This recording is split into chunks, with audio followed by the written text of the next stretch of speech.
Hello दोस्तों, आप स्वागत है आप सभी का मेरे इस यूट्यूब चैनल CGPSC CGR हमारे पे है ना। जैसा कि हम लोग अभी सभी सब्जेक्ट के MCQ सीरीज़ भी ला रहे थे धीरे धीरे, और हमने अभी अर्जुना करंट अफेयर को पूरा कंप्लीट कर लिया है ना। आपने अभी तक नहीं देखा है तो बिल्कुल जाकर देख सकते हैं, प्लेलिस्ट में सब चीज़ अवेलेबल है। अर्जुना के CG करंट अफेयर को भी पूरी बुक कंप्लीट कर लिए हैं, और इंडिया करंट अफेयर की भी पूरी बुक को कवर कर लिए हैं। तो एग्ज़ाम से पहले आप लोगों के लिए मैंने कुछ विशेष हिंदी के MCQ बनाए हैं, और इसके बाद छत्तीसगढ़ के मिक्स क्वेश्चन के प्रैक्टिस सेट रहेंगे, है ना।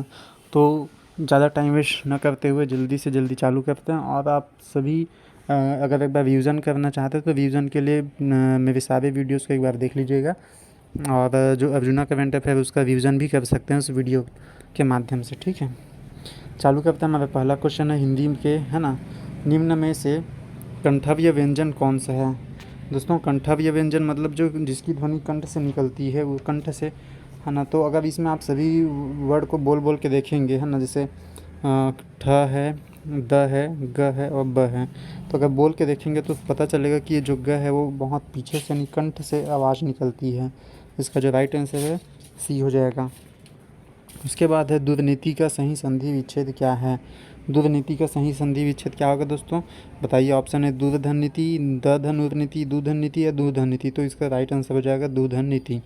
क्वेश्चन नंबर 3 है ना। सण मास का सही संधि विच्छेद क्या होगा? सण मास का संधि विच्छेद दोस्तों बताइए।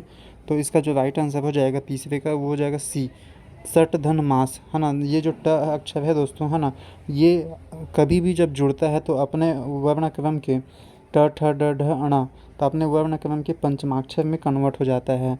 जब आप वर्ण क्रम या वर्णमाला पढ़ेंगे, या कभी मैं पढ़ाऊँगा आगे इस वीडियो पे, तो आपको आसानी से समझ आ जाएगा, है ना। ये जो ट है तो वो अपने अपनी ही वर्णमाला के, अपने क्रम के पंचमाक्षर में कन्वर्ट हो जाता है। ट ठ ड ढ अण वाला होता है वैसे ही, है ना। ऐसी सभी प्रकार के चीज़ें होती हैं।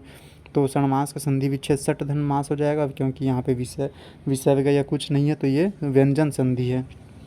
आगे आपको हिंदी ग्रामर की क्लासेस कभी लूँगा दोस्तों एग्ज़ाम के बाद, है ना, फ्री टाइम में। तो आप पूरा चैनल को सब्सक्राइब करके रखिएगा, वहाँ बहुत ही आसानी से, बहुत ही बेसिक से हम हिंदी ग्रामर के नियमों को समझ लेंगे। निम्न में से शुद्ध शब्द कौन से दोस्तों बताइए। संग्रहित, संग्रहित या संगृहित या संगृहित। देखिए, मात्रा का फ़र्क है, एक में ग्रह में मात्रा है और ग्रह में ये र की मात्रा है, अलग अलग है। और हम में बड़ी मात्रा है, हमें छोटी मात्रा, इन्हीं दोनों में फंसाया हुआ है। बताइए दोस्तों। तो इसका राइट आंसर है दोस्तों संग्रहित, ये वाला। ठीक है, ये राइट आंसर होगा इसका। ठीक है, ये ऐसे शुद्ध शुद्ध वाले एग्ज़ाम में आपके पूछे जाएंगे बिल्कुल, है ना। आप ऐसी शुद्ध शुद्ध वाले क्वेश्चन थोड़ा देख के चाहिएगा। फिर इनमें से कौन सा शब्द विदेशी भाषा से नहीं आया है? विदेशी भाषा, देशज और विदेशज की पहचान कैसे करेंगे दोस्तों, बताइए। शादी, साबुन, ट्रेन, कबड्डी। तो ध्यान दीजिए दोस्तों, बहुत आसान चीज़ रहती है ये देशज विदेशज पहचान करना। ये जो सुना, ये जो कबड्डी है, देखिए, ट, है ना, ढ, ट ठ ढ अण, है ना, ड, या आधा र, या कोई भी आधा र वाला, आधा शब्द वाला आता है ना, कबड्डी, आधा ड आ रहा है ना। वैसे ही, या फिर ट ठ भी, है ना, ठ, ये सब जो शब्द आते हैं ये अधिकतर देशज शब्द होते हैं, है ना। देशज शब्द क्यों दोस्तों, ये हमारे ग्रामीण अंचल के देशज से निकले रहते हैं। अब इन सब चीज़ों को विदेशी लोग आसानी से प्रोनाउंशिएट नहीं कर पाते, है ना, उच्चारण नहीं कर पाते। तो इसमें कबड्डी, इन शब्दों को पर लिख लीजिए अपने कॉपी में कि ये शब्द जहाँ भी दिखेंगे आपको ये देशज भाषा रहेगा। तो क्वेश्चन में वही पूछा था, कौन सा शब्द विदेशी भाषा से नहीं है, तो कबड्डी इसका राइट आंसर हो जाएगा। बाकी शादी, साबुन, ट्रेन, ट्रेन तो अंग्रेजी है ना, ये सब विदेशी है। क्वेश्चन नंबर 6, ऊ किस प्रकार का स्वर है दोस्तों? ऊ किस प्रकार का स्वर है दोस्तों, तो बताइए। क्वेश्चन नंबर 6 का राइट आंसर, इसका जो राइट आंसर हो जाएगा C हो जाएगा, पश्च स्वर है। जब आप बोलेंगे ऊ, तो ऊ जो है ना, हमारे मुंह के अगर जैसे बोला जाए तो हमारे मुंह के उच्चारण से, है ना, जैसे हमारा मुंह है तो ऊ बोलेंगे, है ना। तो एक होता है अग्र स्वर जो सामने से ही आवाज़ निकल जाए, जिसमें ज़्यादा जोर लगाना नहीं पड़ता। एक होता है मध्य स्वर, एक होता है पश्च, जिसमें ऊ मतलब आपकी ऊ अंदर से आके आवाज़ निकलेगा ऊ। ठीक है, तो ये होता है पश्च स्वर। बाकी डिटेल हम क्लास में देखेंगे, है ना, हिंदी का क्लास जल्दी लेंगे, तो आप चैनल को सब्सक्राइब करके रखिएगा। फिर क्वेश्चन नंबर 7, ओंगन तेल में किस प्रकार का समास है, बताइए दोस्तों। तो क्वेश्चन नंबर 7, ओंगन तेल, दोस्तों इसमें हो जाएगा आपका क्या, तत्पुरुष समास, है ना। तत्पुरुष समास जिसमें भी के लिए, है ना, आपने पढ़ा होगा, कर्ता ने कर्म को करण के लिए संप्रदान, कर्ता ने कर्म को करण से संप्रदान के के लिए अपादान से, है ना। ये सब जो चीज़ें आती हैं, ये मतलब कोई भी शब्द के बीच में ये सब चीज़ें आती है तो वहाँ पे तत्पुरुष समास आता है। जैसे यहाँ ओंगन तेल, मतलब ओंगने के लिए तेल, तो के लिए आया बीच में, तो ये क्या हो जाएगा, तत्पुरुष समास हो जाएगा। बहुत ही आसान रहता है। कर्ता ने कर्म को करण से संप्रदान के संप्रदान से कर्ता ने कर्म को संप्रदान, सॉरी, कर्ता ने कर्म को करण से संप्रदान का के लिए अपादान से, है ना। ये जो कारक रचना है ये आपके आसान बना देगा तत्पुरुष समास को समझने के लिए। अब देखिए दोस्तों, नाग का एक अर्थ होता है सर्प, और इसी का दूसरा अर्थ क्या होगा। दोस्तों ये क्वेश्चन मैंने उठाया, CGPSC में आपके क्वेश्चन आया हुआ था ना। अब जाओ CGPSC में एक बार आ जाता है, उसको CG व्यापम ज़रूर उठाता है इस क्वेश्चन को। अब खास करके यूनिक क्वेश्चन जो ऐसे टाइप के रहते हैं, तो आपके एग्ज़ाम में, है ना, हर एग्ज़ाम में आने की संभावना, जिसमें भी हिंदी आपको रहेगा सिलेबस में। तो बताइए दोस्तों, नाग का एक अर्थ तो होता है सांप, और दूसरा अर्थ क्या होता है, तो इसका जो राइट आंसर हो जाएगा हाथी। ठीक है, याद रखिएगा। फिर होता है अनभिज्ञ का संधि विच्छेद क्या है, अनभिज्ञ। बताइए दोस्तों, अन धन भिज्ञ, इसका राइट आंसर ए होगा, बिल्कुल सही। ठीक है, क्वेश्चन नंबर 10, यण संधि का उदाहरण है। यण संधि का उदाहरण क्या है दोस्तों, बताइए। ऑप्शन ए महाधन औदार्य, ऑप्शन बी महाधन उत्सव, ऑप्शन सी मनुधन अंतर, ऑप्शन डी वधुधन उत्सव। बताइए दोस्तों, तो यण संधि दोस्तों जहाँ भी आपके य व और र अगर टूटता है, मतलब जहाँ पे भी किसी शब्द को तोड़ेंगे और वो य व र में टूटता है बीच में, है ना, तो वहाँ पे यण संधि होता है। अब देखिए, पहले है महाधन औदार्य, अगर इसको बनाएंगे तो महोदर्य हो जाएगा, है ना, महोदर्य या फिर महोदर्य, है ना। तो यहाँ पे बीच में नहीं आया तो ये नहीं होगा। उसके बाद महा उत्सव, महाधन उत्सव में महोत्सव आ गया, यानी ओ आ गया बीच में, तो ये नहीं होगा हमारा, ए ओ और अलग होता है। मनुधन अंतर, मनवंतर, है ना, मनवंतर। तो दोस्तों इसमें क्या है, आधा आया, ध्यान दीजिए, मनवंतर में बताता हूँ मैं क्या है। और लास्ट देखिए, वधुधन उत्सव, वधोत्सव हो जाएगा इसमें, कि ये क्यों नहीं होगा, इसमें वधोत्सव हो जाएगा, वधोत्सव। तो ये ओ की मात्रा आ गई, तो ये भी नहीं होगा हमारा यण संधि। और देखिए मनुधनंतर में म अधन वंतर, है ना, मनवंतर हो जाएगा। तो देखिए यह वह मैंने बताया था, वह आया, ये वह आया, जहाँ पे इसका विसर्ग क्या विभक्त होगा, ये वहाँ पे वह आया है, तो ये आपका यण संधि हो जाएगा। ठीक है, और यण संधि पहचानने का सबसे बेस्ट ट्रिक क्या होता है, बीच में ऐसी कोई आधा लेटर आता है, आधा अक्षर आता है, जैसे म और न आधा न आया है ना। वैसे ही बहुत सारे आपको उदाहरण और देखने को मिलेगा। आपके लिए और बहुत सारे MCQ सीरीज़ लाते रहूँगा हमेशा, और हिंदी की क्लासेस भी लेंगे चैनल पे, तो चैनल पे बने रहिएगा और सब्सक्राइब करके बेल नोटिफिकेशन को ऑन कर दीजिएगा। ठीक है, और हिंदी को सबसे आसान और बहुत ही ईजी वे में आपको कंप्लीट कराऊँगा। निम्न, उसके बाद है क्वेश्चन नंबर 11, निम्न में से कौन सा तद्भव शब्द है। तद्भव शब्द बताइए दोस्तों, क्वेश्चन नंबर 11। दोस्तों तत्सम और तद्भव आपने दो चीज़ पढ़े होंगे, एक है तो है तत्सम, तत्सम, है ना, ये तत्सम, और होता है ये तद्भव। दोस्तों तत्सम, तत् यानी होता है उसके जैसा, और सम होता है समान, मतलब एकदम एज इट इज़ अगर लिखें तो उसके समान, उसी के समान लिखे तो होता है तत्सम शब्द। और एक होता है तद्भव। तद्भव मतलब ये नाम से समझ आवे, साउंड्स लाइक उद्भव, है ना, मतलब ये किसी चीज़ से उद्भव हुआ है तो उसको बोलते हैं तद्भव। ठीक है, तो तत्सम और तद्भव का ये अंतर होता है। तो तत्सम मतलब, अब यहाँ पे ट्रिक देख लीजिए, ट्रिक बता देता हूँ। तत्सम में एकदम संस्कृत शब्द डायरेक्ट आपको देखने मिलेगा, और तद्भव में लगभग हिंदी वर्ड रहेगा उसी का। तो यहाँ पे वंश, बाघ और टीस, ये तीनों तद्भव नहीं हैं, बल्कि ये पंख जो हो गया ये आपके तद्भव शब्द हैं। ठीक है दोस्तों, क्वेश्चन नंबर 11। उसके बाद आइए क्वेश्चन नंबर 12, मूक का सही विलोम शब्द क्या होगा। क्वेश्चन नंबर 12, मूक का सही विलोम शब्द क्या होगा। दोस्तों पहली बात तो ये मूक मतलब क्या होता है जानिए। तो मूक मतलब होता है गूंगा, है ना, मूक यानी होता है गूंगा या जो बोल नहीं सकता। ठीक है, तो उसका विलोम शब्द क्या होगा। एक भैया एक है जो बोल ही नहीं सकता, तो इसका अपोजिट कौन होगा, जो बहुत अधिक बोलता होगा। तो इसका बहुत अधिक बोलता है उसको क्या बोलते हैं, वचाल। ठीक है, उसके बाद है क्वेश्चन नंबर 13, जिसका मूल्य न आंका जा सके वाक्यांश के लिए प्रयुक्त होने वाला एक शब्द क्या होगा।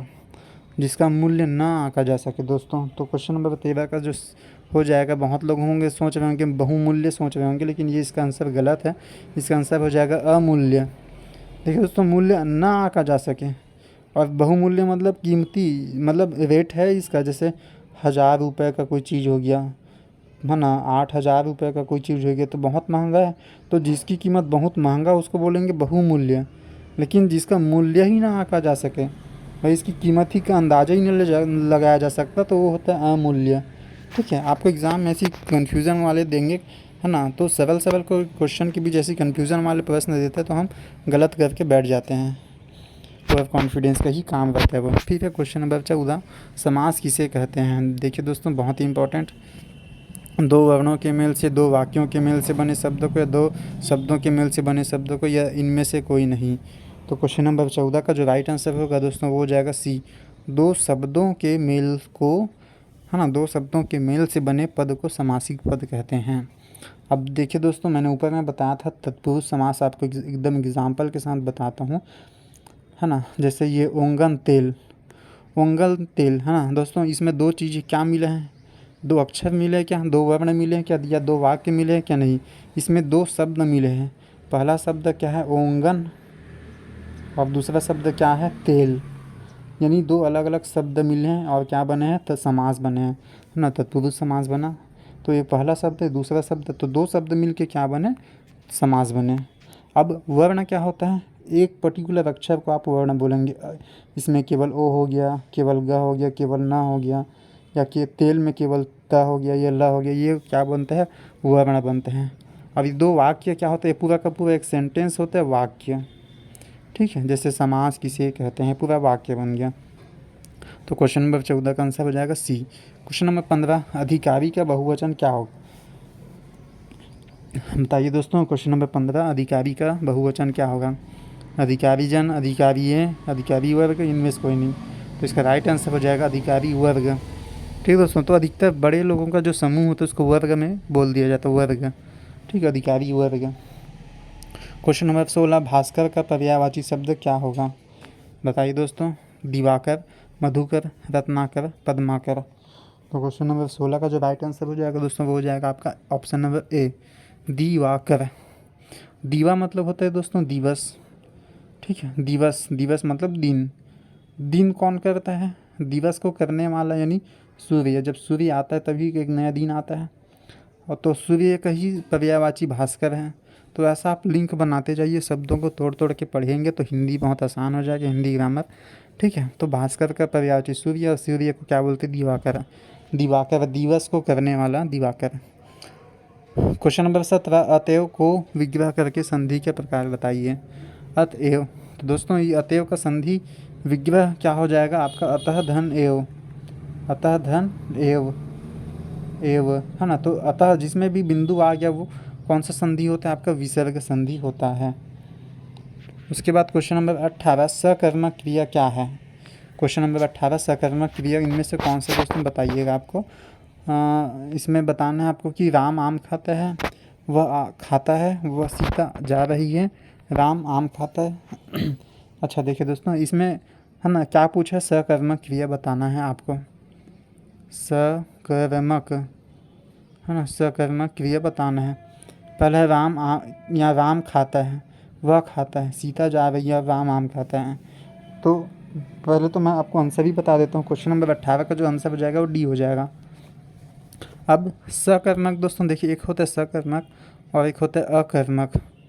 अकर्मक, सकर्मक में दोस्तों वो वस्तु प्रेजेंट होता है। सबसे आसान तरीके से बता रहा हूँ आपको, यहाँ ये जो ट्रिक मैं बता रहा हूँ कहीं नहीं मिलेगा, आप हर जगह से पढ़ेंगे बल्कि और कंफ्यूज हो जाएंगे जगह जगह से पढ़ के कि सकर्मक में मुझे कभी समझ ही नहीं आया, हमेशा सेम सेम लगता है बोलेंगे। तो सबसे आसान ट्रिक इसको बताने जा रहा हूँ, एकदम ध्यान से देखिएगा। सकर्मक में, है ना, वस्तु प्रेजेंट होता है, अकर्मक में वस्तु गायब होता है।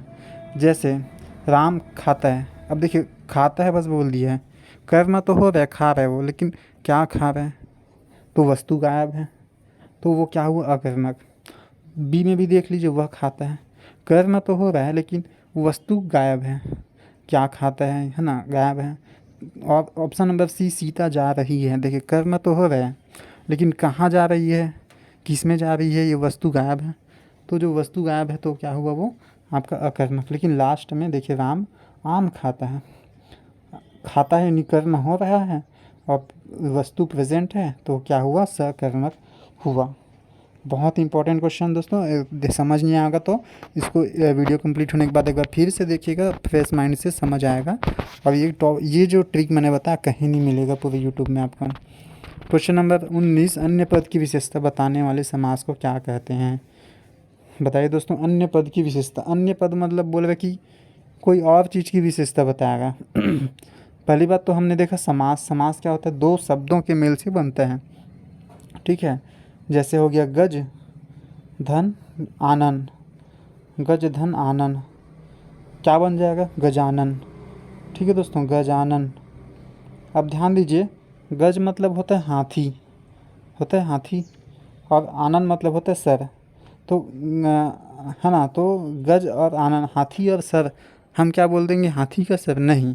अगर जुड़ता है तो वो क्या बन गया, गजानन, और गजानन होते हैं आपके गणेश भगवान। मतलब गज और आनन मिल के किसी तीसरे पर्सन की विशेषता बता दिए, गजानन। तो अन्य पद की विशेषता बताने वाले समास को बोलते हैं बहुब्रीहि समास। बहुत इंपॉर्टेंट है, मैंने एग्जाम्पल के साथ समझा, आपकी एग्जाम्पल चाहे तो लिख सकते हैं। फिर है क्वेश्चन नंबर 20, नाको चने चबाना मुहावरे का अर्थ क्या होता है। ध्यान दीजिए दोस्तों, नाको चने चबाना मुहावरे का अर्थ क्या होता है। ये मुहावरे लोकोक्ति बहुत इंपॉर्टेंट बात है दोस्तों, है ना, ध्यान दीजिएगा। और मुहावरे लोकोक्ति में ज़्यादा आपको टेंशन लेने की ज़रूरत नहीं रहता है, हमारे आसपास की चीज़ों से ही बना रहता है। तो अगर थोड़ा सा भी लॉजिक लगाएंगे तो बनने का पूरा संभावना रहता है। तो नाको चने चबाना मुहावरे का अर्थ क्या होगा। ऑप्शन ए खरे स्वभाव का होना, ऑप्शन बी खूब तंग करना, ऑप्शन सी जो मुंह में आए कह देना, या ऑप्शन डी बात अनसुनी करना। तो बताइए दोस्तों, एक आपने एग्जाम्पल सुना होगा कि रानी लक्ष्मीबाई ने अंग्रेज़ों को नाको चने चबा दिए, ठीक है। या फिर पिक्चर में बोलते हैं ना, हीरो ने गुंडों को नाको चने चबा दिए, मतलब खूब तंग करना, है ना। तो रानी लक्ष्मीबाई ने अंग्रेज़ों को खूब तंग किया था भारत से जाने के लिए, तो वही चीज़ है, इसका आंसर हो जाएगा बी। दोस्तों ये हमने हिंदी के टॉप 20 मोस्ट इंपॉर्टेंट क्वेश्चन की, है ना। तो ऐसे ही वीडियो हम लाते रहेंगे, है ना। CGPSC CGFM वॉरियर से आप जुड़े रहिएगा, चैनल को सब्सक्राइब कीजिएगा, वीडियो को शेयर कीजिएगा, और जल्दी मिलते हैं एक और नए MCQ वीडियो के साथ, ठीक है दोस्तों। तो थैंक यू।